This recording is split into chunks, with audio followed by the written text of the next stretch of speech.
Oke, assalamualaikum warahmatullahi wabarakatuh. Jumpa lagi bersama saya Cak Bro, yang saat ini akan melakukan satu kegiatan. Kebetulan saya ada di kolam budidayanya salah satu masyarakat yang ada di Desa Bangun Mulia. Nanti kita akan kenalan dengan beliau, dan tentunya di sini akan memberikan satu informasi-informasi atau edukasi-edukasi kepada para pemirsa semuanya, tentunya buat sahabat Kim dimanapun saja Anda berada.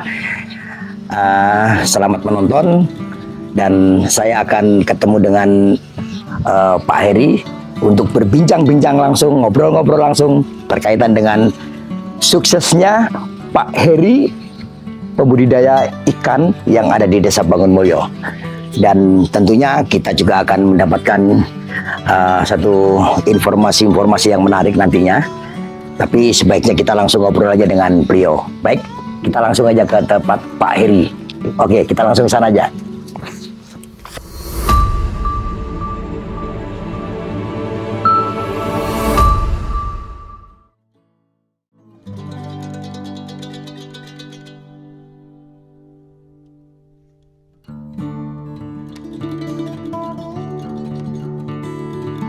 Oke Pak Heri, menarik sekali ini. Saya melihat kolamnya Pak Heri, dari kolam yang ujung sana sampai ujung sana ini tertata rapi, kemudian lingkungannya bersih. Nah, ini mudah-mudahan ini bisa memberikan satu inspirasi kepada para penonton semuanya yang saat ini sedang menonton video kita. Dan ini juga tentunya Pak Heri juga akan memberikan pengalaman-pengalamannya, sehingga nanti para pemirsa ini bisa belajar dari Pak Heri juga. Mungkin seperti itu Pak Heri. Jadi harapan saya Pak Heri bisa memberikan banyak informasi kepada kami dan khususnya kepada penonton semuanya. Nah, ini gini Pak Heri. Ya. Saya lihat kolam ini dari ujung sana sampai ujung sana ini sebenarnya ukurannya berapa meter Pak Heri? Sedikit aja, untuk yang kecil ini 25 kali 8. 25 kali 8 ya. Dari ya? sini ya. Kalau yang ini kan hanya 8 kali 8. 8 kali 8, 2 kali 8 dengan di petak-petak seperti ini. Nah, terus kemudian gini, Pak Heri ini cenderung ke budidaya ikan apa ini Pak Heri? Cenderung ini ke gurami. Gurami ya? Nah, itu pun di pembenihan, karena lahan yang terbatas seperti ini nggak mungkin kita untuk buat pembesaran. Jadi sifatnya hanya pembenihan. Jadi seperti kolam yang kami sekat seperti ini untuk induk ikan nila, sama persiapan untuk induk ikan gurami yang kita mulai dari nol di situ. Oh, jadi ini bukan gurami semua? Bukan. Oh, ada yang nila juga ya? Ya. Yang nilanya sebelah mana Pak? Ya ini oh, ini nila ya? ya. Tapi nilainya besar-besar Pak? Ya, ini induknya. Oh, ini induknya. Oh, gitu. Jadi induknya di sana itu campur itu gurami sama nila yang untuk konsumsi. Untuk konsumsi. Oh. Tapi bukan skala besar. Begitu. Ya. Dan untuk yang dari ini pembenihan semua. Yang siap untuk dijual. Nah, ngomong-ngomong Pak Heri, ya, sudah berapa lama Pak Heri menekuni budidaya ikan ini? 2 tahun. 2 tahun. 2 tahun. Dari 2 tahun itu Pak Heri tentunya mulai dari awal sampai hari ini ya, itu ada proses tahapannya ya? Luar biasa. Ada proses tahapannya. Sangat. Tahapannya seperti apa? Mungkin Pak Heri bisa memberikan contoh-contoh atau memberikan ilmunya kepada kami dalam melakukan budidaya ikan itu. Kalau sukses itu seperti ini, mulai dari tahapan awal seperti ini gitu. Seperti apa tahapannya Pak? Ya, awalnya dulu memang larinya ke pembesaran ya. Bukan budidaya tapi pembesaran. Tetapi karena lokasi atau lahan yang sangat sempit seperti ini nggak mungkin, maka kita beralih ke pembenihan. Dari pembenihan waktu itu kita ke nila, cuman nila ini kurang begitu berhasil waktu itu. Nah, saya dapat membuka dari media-media seperti YouTube itu kan, katanya gurami itu seperti ikan sultan kalau menurut saya. Ya kan? Lumayan harganya, bibitnya. Nah, ini gimana kita bisa mencapai itu? Wah, waktu itu mencari bibit gurami untuk di wilayah kita ini susah sekali. dengan harga yang mahal nggak dapat lagi, nggak ada bibit. Sampai ke Tanah Grogol saya mencari itu nggak ketemu, kosong, kadang nggak ada sama sekali. Jadi dari situlah saya mencoba untuk mencari teman-teman yang punya bibit, saya minta, bahkan kita tukar waktu itu. Jadi ikan gurami itu 5 biji ukuran 2 jari ditukar dengan induk nila dengan ukuran 1 tangan seperti ini, satu pasang. Saya siap untuk ganti itu. Alhamdulillah sampai sekarang kami bisa menuai hasilnya dari itu. Jadi tahapan mulai pertama itu mulai dari penyiapan bibit, penyiapan bibit itu pertama penyiapan kolam pentingnya ya. Jelas, itu jelas. Penyiapan kolam dulu. Air itu menjadi pokok pertama. Air ya. Nah, air itu menjadi hal yang harus diperhatikan. Jangan sampai terkena limbah. Paling tidak pH-nya harus diperiksa betul benar. Ya benar, dalam pembenihan seperti ini induk mungkin nggak masalah, tetapi nanti akan bertumpuknya amoniak mungkin masalah dengan kolam kita, itu bisa terjadi. Oh, gitu. Berarti pada saat menyiapkan kolamnya sebelum bibit datang, itu kolam harus benar-benar diatur sedemikian. Baik itu dari airnya, kondisi kolamnya seperti apa dan sebagainya gitu ya. Paling tidak pengeringan dulu. Nah, gitu kita jemur dulu kolam kita, kita kasih kapur, kita pupuk. Setelah itu kita endapkan dulu. Setelah itu baru kita masukkan air, biarkan kira-kira 2 bulan, kosongkan mereka. Nanti kalau udah kelihatan ada semacam kayak plankton hidup di situ, berarti udah tidak ada masalah. Itu pun juga harus diukur dengan pH-nya. Iya. Jadi harus betul-betul tersistem ya supaya tidak terjadi kegagalan dalam hal ini ya. Nah, tadi Pak Heri menyampaikan tahapan pertama dalam menyiapkan kolam, terus pembibitan, menyiapkan bibit, sementara bibitnya dari luar gitu kan. Nah, dari proses perjalanan tadi sampai kolamnya besar itu hambatan dan kendalanya ada nggak, Pak? Kalau untuk pembesaran nggak ada masalah ya, tinggal pakan aja. Gurami itu kan akan gampang kalau masalah makan aja. Nah, kalau mau cepat besar dan gemuk ikannya minimal 60-40. Jadi 60 pelet, 40-nya daun-daunan. Banyak yang bisa dimakan oleh ikan gurami. Semua makanan rumput ini semua dimakan. Daun pepaya atau apapun bisa dimakan. Jadi nggak terlalu sulit. Nggak perlu sulit untuk masalah itu. Terus kemudian masalah cuaca. Faktor cuaca kalau gurami tidak akan masalah dengan hujan. Kalau yang lainnya mungkin ada masalah. Tetapi gurami aman. Untuk itu. Itu untuk pembesaran. Yang jadi masalah itu adalah pembenihan. Pembenihan itu memang luar biasa, agak ya sulit-sulit gimana gitu ya. Tapi kalau udah tahu jalannya biasa-biasa aja deh. Oke, sebelum saya menanyakan lebih lanjut tentang pembenihan Pak Heri. Ini air ini tak ada hujan ya? Tak ada hujan dan sumber. Oh, kebetulan di sini ada sumber. Sampean bisa lihat ini lebih tinggi daripada ini. Maka sumber kami ada di sini. Dan ini sirkulasinya dari keluar dari sini. Sirkulasinya dari sini. Jadi lebih daripada ini. Ini pipa ini, dia akan keluar lagi sendiri ini. Ini kalau pipa saya naik kan tenggelam ini.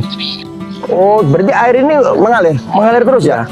Dan ini, wah ini berarti kan suatu berkah ya. Selain dari hujan ada sumber dari tanah, jadi nggak kesulitan air ya. Dan kebetulan terus kalau biasanya sumber sama hujan tuh masalah pH-nya nggak masalah. Ya. Biasanya begitu kan? Aman aja kalau air hujan itu juga pH-nya juga nggak aman aja kalau pH air hujan itu. Gitu ya. Air hujan itu yang bisa dipakai kan 50%-nya Mas kalau menurut saya. Oh gitu. Jadi 50% ke atas itu bisa kita gunakan untuk penetasan bisa. Itu nggak masalah. pH-nya juga 0,7 itu pH-nya. Baik, menarik sekali Pak Heri. Tadi dari tahapan Pak Heri ceritakan mulai dari penyiapan kolam, terus kemudian pengadaan airnya juga ternyata dari sumber dan air hujan, dan pH-nya juga cukup bagus, artinya itu benar-benar udah disiapkan. Nah tadi bicara masalah pembibitan Pak Heri ya. Nah kalau pembibitan, tadi Pak Heri ceritakan kalau pembibitan beli, bahkan mencari sampai ke grup. Nah untuk sekarang gimana? Apakah masih mengalami kesulitan tidak? Maksudnya kesulitan dalam mencari bibit? Mencari bibit? Iya. Maksudnya orang lain kah? Bukan, sampai saya. Iya. Kalau bibit kami buat sendiri sudah. Oh, sekarang sudah buat? Kami sudah buat pembenihan untuk mempermudah masyarakat kita, Mulyo, PPU paling tidak ini sudah siap di sini. Berarti di sini sudah ada pemijahan. Sudah siap. Wah, ini menarik ini. Kalau gitu nanti kita fokus ke pemijahannya. Siap. Coba kita nanti ke lokasi ke pemijahannya di mana kita pengen tahu. Boleh, boleh. Dan kita ngobrol-ngobrol di sana, Oke, Pak Heri ya. langsung aja ke pondok kita. Oke, siap Pak Heri. Siap Pak Heri, ayo kita ke sana Pak Siap. Heri.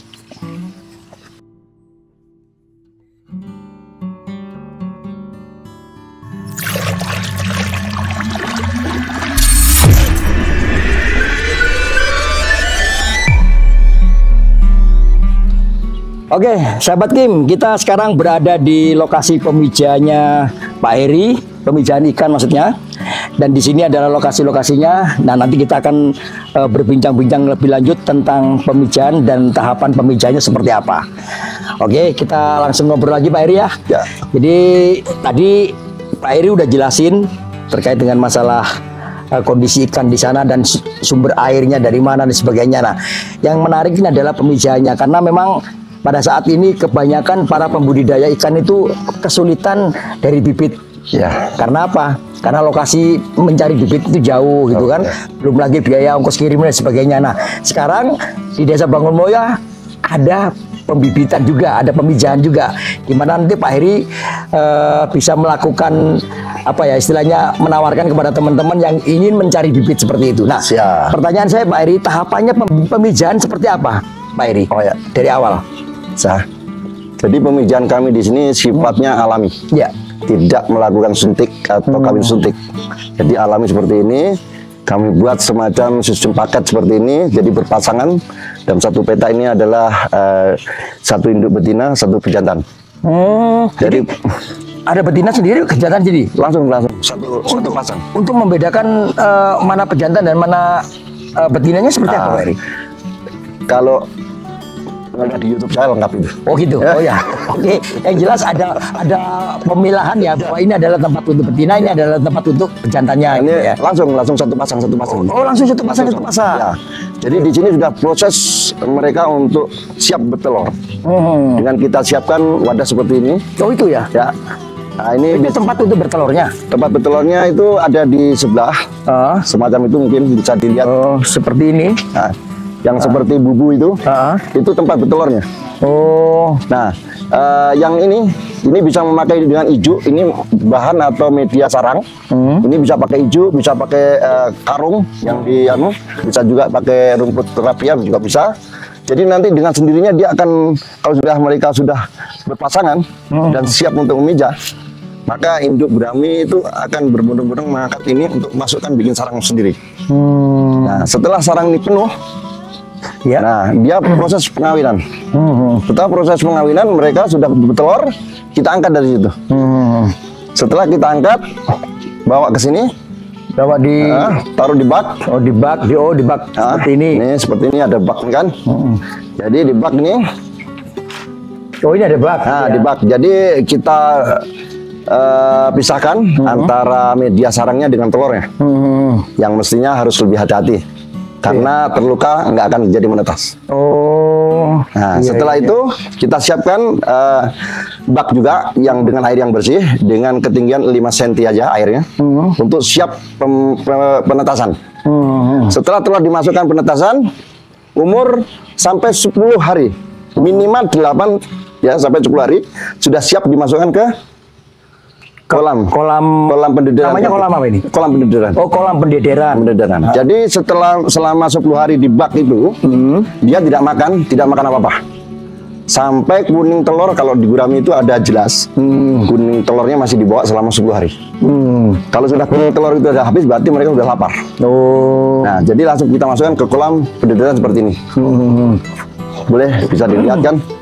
Ya seperti ini. Kalau ini Mungkin bisa dilihat kolam ini yang umur 11 hari.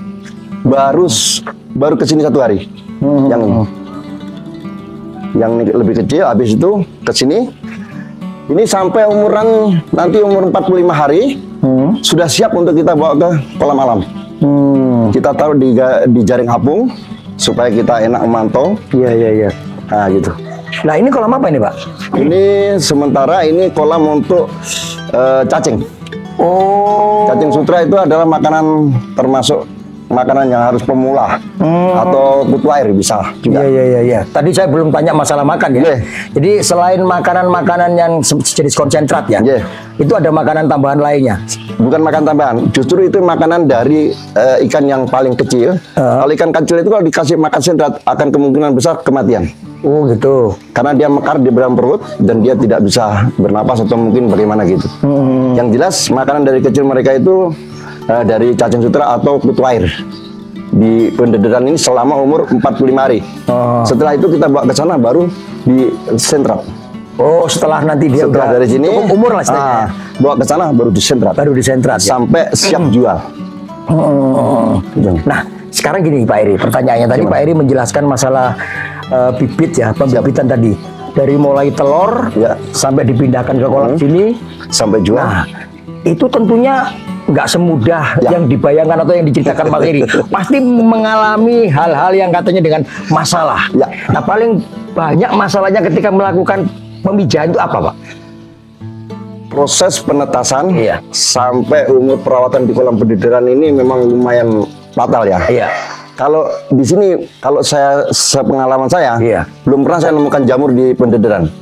Tetapi kalau di kolam alam, Iya. kita menemukan jamur itu. Loh, masalahnya apa? Kalau antara ada di sini nggak ada jamur, di sana ada jamur, dari mana coba?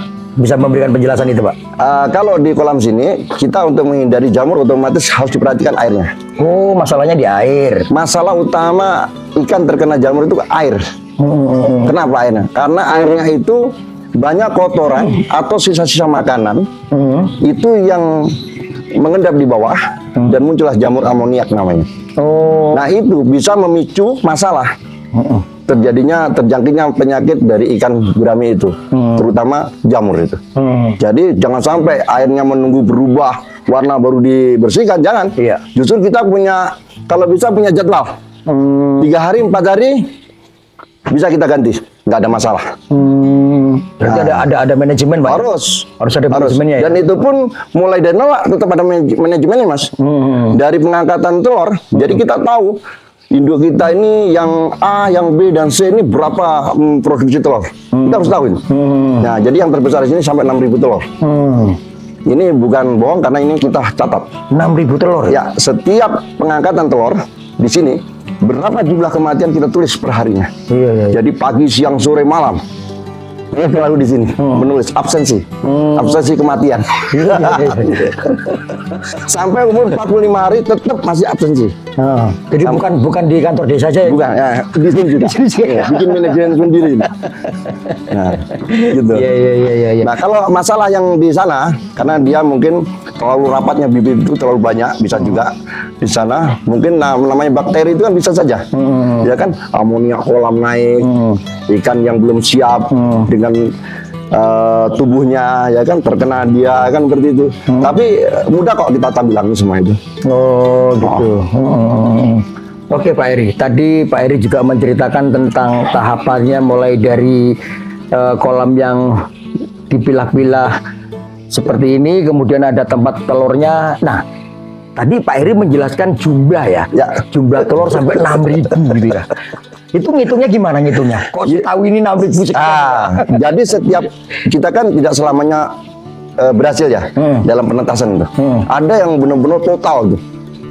Total tidak berhasil sama sekali, penetasan gagal. Iya. Itu tetap tak hitung kematian itu. Oh.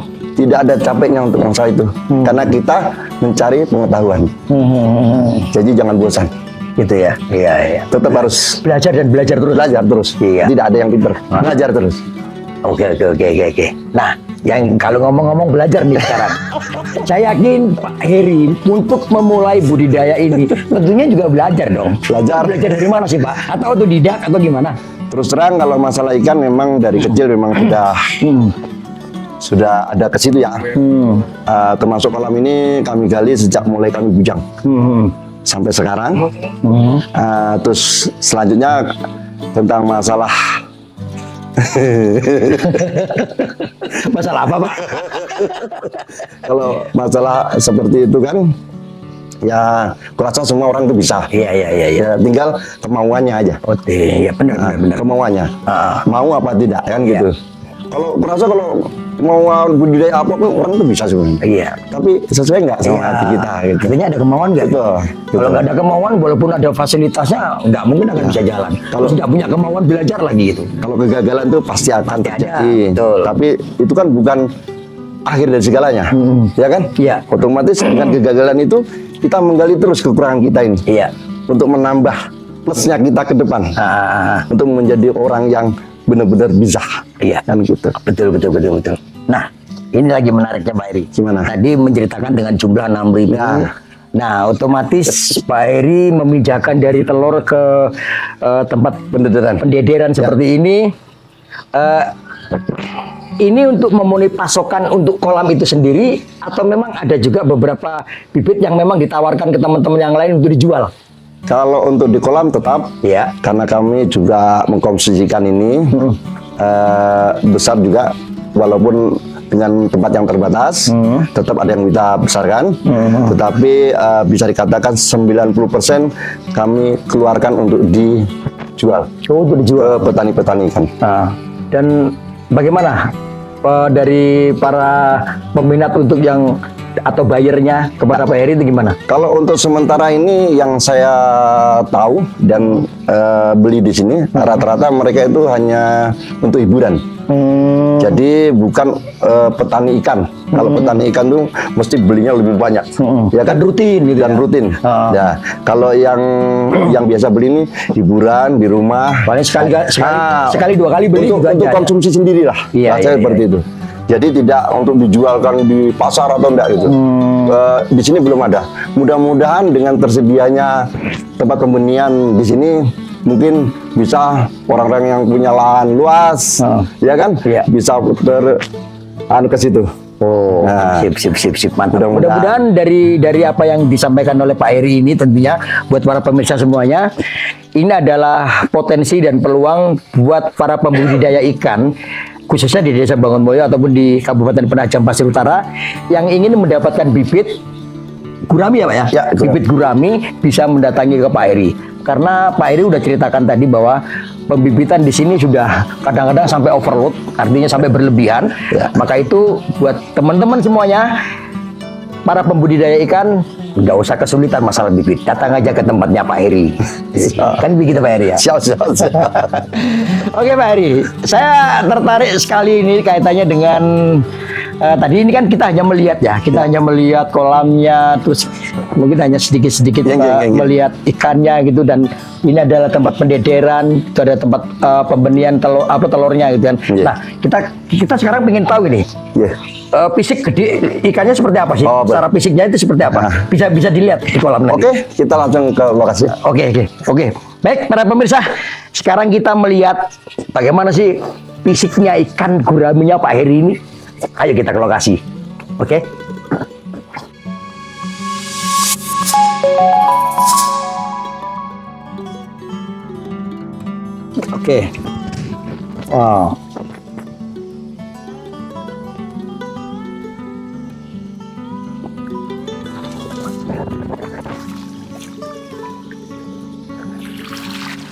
Wow. Coba bisa dilihat ini. Wow. Luar biasa. Ini umur berapa ini Pak Heri ya? Ini umur 3 bulan. Umur 3 bulan ini ya? Panen itu sampai umur berapa panen? Kalau ikan gurami memang cenderung lama. Cenderung lama ikan ya? Tahunan. Minimal itu 1 tahun dia bisa bobot setengah kilo lebih. 1 tahun ya? Berarti yang dijual pembibitannya itu yang di sini ya? Yang ini. Kalau sudah seperti ini baru dijual gitu ya? Iya. Nggak ada yang ketinggalan. Ini ada satu. Ya. Nah, segini udah 5.000-an. Ini 5.000. Jadi ini seperti ini 5.000. 5.000, satu jempol. Satu jempol ini 5.000. Ya, satu korek gas atau satu jempol. Rata-rata kalau orang membutuhkan itu biasanya berapa ekor? Rata-rata paling banyak 250. 250. Kalau hanya untuk hiburan aja. Untuk hiburan ya. Bukan untuk ini petani produksi. Oke. Kalau yang sudah agak besar, Di sana emang sengaja nggak kita jual kalau udah besar.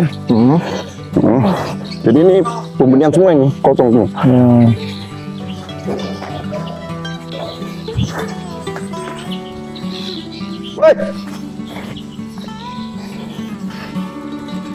Ini agak besar ini.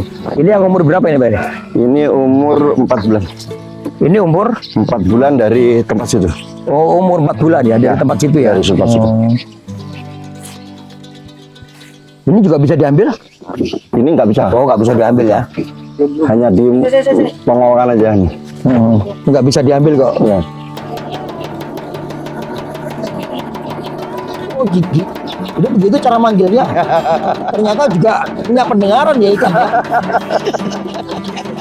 Nah, iya, ikannya datang kalau dipanggil ketok-ketok gitu. Oh. Nah, ini ada 1.600. Padahal ikan nggak punya telinga, diketok-ketok Ya, datang juga. mau juga dia. Mau juga dia. Ini ada yang 3 jari, memang nggak rata nih besarnya. Karena dari sisa-sisa pembelian orang-orang itu kan, kami tampung karena udah cukup besar sekali.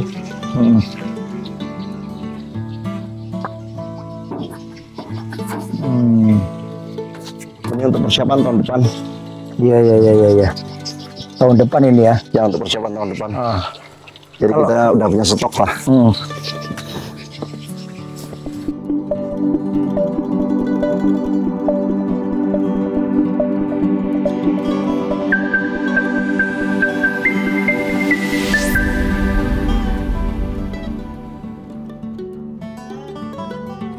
Oke, Mas Heri. Ya. Tadi kita udah banyak cerita, mulai dari pembenihan, pemijahan, dan bahkan sampai yang sudah siap panen untuk dijual, dalam arti pembibitannya. Iya. Nah, biasanya kalau orang budidaya itu kendala salah satunya itu juga diantaranya adalah hama. Ya, hama atau mungkin serangan-serangan dari binatang-binatang lain itu ada nggak ini kira-kira? Kalau untuk kolam saya aman. Aman ya. Mungkin ikan gabus itu kan predator ya.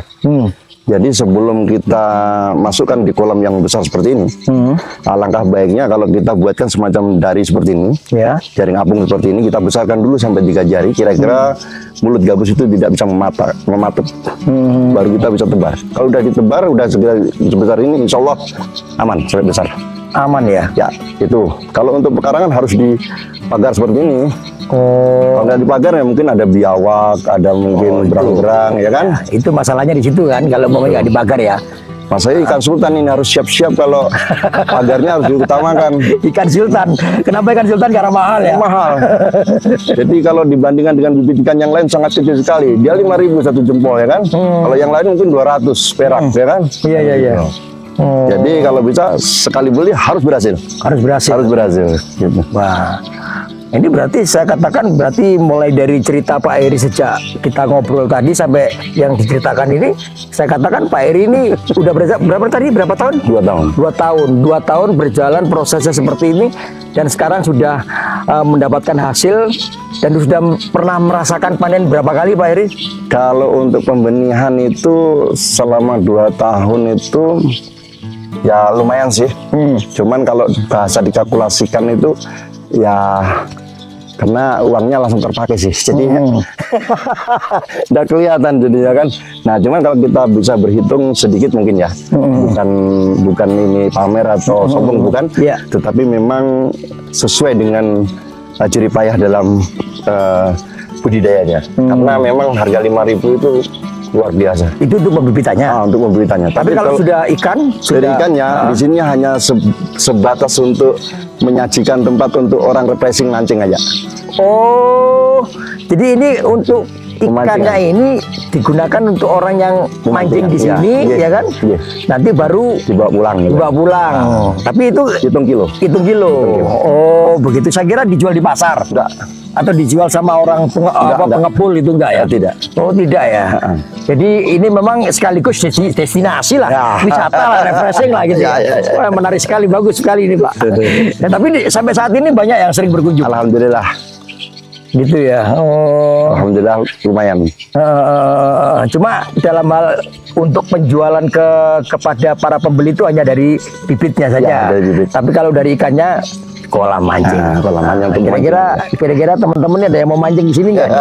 Kalau mau mancing di sini lumayan ini. 1 kilonya berapa, Pak? Kalau untuk gurami 70.000. Ikan gurami 1 kilo. 70.000 Ya. Sultan memang ya. Sultan memang 1 kilo 70.000. 70.000. Tapi sebenarnya yang mahal bukan ikannya, Pak. Bukan. Narik itu. Tariannya. Jadi narik ini itu mahal, nggak dijual di pasar itu, Pak. Tapi di pasar nggak ada tarikannya juga lebih mahal, Pak. Oh iya, Kak. Baik.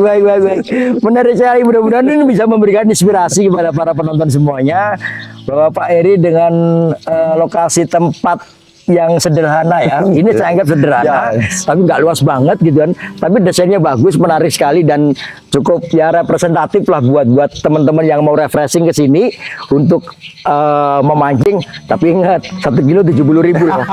Tapi banyak juga Pak Hari. Alhamdulillah tidak melewat. Nah itu harga bukan ukurannya, ya, tapi bukan.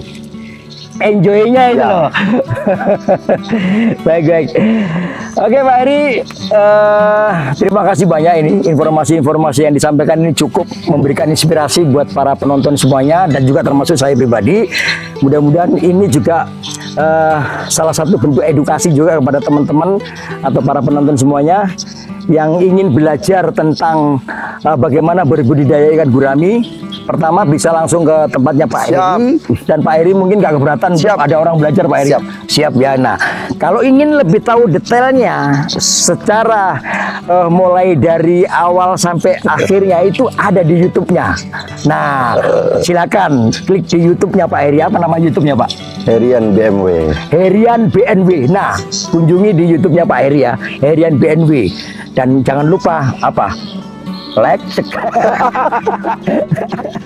shockbacker lah. Baik, terima kasih Pak Heri ya. Terima kasih waktunya telah memberikan satu informasi-informasi yang positif buat kita dan juga buat para penonton semuanya. Baik para penonton semuanya, demikian kita bincang-bincang santai dengan Pak Heri selaku pembudidaya ikan gurami yang ada di Desa Bangunmoyo. Saya anggap sukses. Kenapa? Karena dari 2 tahun berjalannya Pak Heri melaksanakan atau melakukan satu kegiatan budidaya ikan, ternyata banyak kendala dan hambatan-hambatannya juga. Namun itu bukan masalah. Dan Pak Heri prinsipnya belajar dan terus belajar. Nah, maka dari itu teman-teman semuanya yang dimanapun saja Anda berada saat ini sedang nonton, silakan belajar seperti apa yang disampaikan oleh Pak Heri. Bisa datang belajar ke tempatnya Pak Heri, bisa lewat YouTube yang disajikan di YouTube-nya, di channelnya Pak Heri. Terima kasih buat teman-teman semuanya yang sedang nonton, dan mudah-mudahan ini bisa memberikan inspirasi kepada para penonton semuanya. Terima kasih.